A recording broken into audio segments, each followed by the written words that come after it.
प्रबल वर्षा बेले शिव मंदिर रे पड़िला बिजुड़ी वज्रपातर शिकार हेले पूजक और भक्त।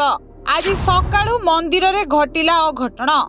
मंदिर रे वज्रपात परे चिंतारे लोके।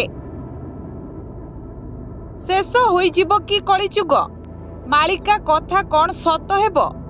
हाँ आज्ञा, सेमिति किछि अघटन घटिबारु मालिका कथा को नहीं आलोचना आरंभ होइछि।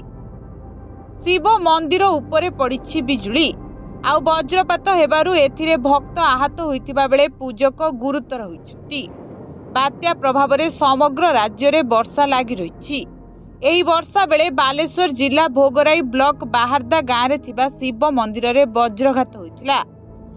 वर्षा बेले गजेश्वर मंदिर रे बांगरा नन्ना और भक्त थिले। वज्राघात हेबारु बांगरा नन्ना गुरुतर होइतिबा बेले जणे महिला भक्त आहत होइछथि।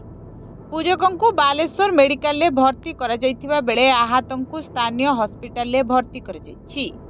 मंदिर रे वज्राघात हेबा परे समस्ते चकित होइछथि। मंदिर भली पवित्र स्थान रे वज्राघात हेबा आदौ शोभनीय नुहे। मालिकारे लेखा जाइतिबा कथा गोटी गोटी करी सत होइछि। अदिन रे झड़ वर्षा हेबो, सतकु सत अदिन रे झड़ वर्षा मध्य होइछि। कलिजुग सरिबाकु बसिथिबारु एमिति अघटन सबु हेउछि बोली आलोचना हेउछि। दिनकु दिन पृथ्वीर तापमात्रा बढ़ुछि, जलवायु मध्य परिवर्तन होइछि। मनिष ही तापमात्रा बढ़िबार मुख्य कारण। जदि एबेठारु केही सतर्क न हेबे तेबे आगामी दिन रे सेमिति किछि घटिबो।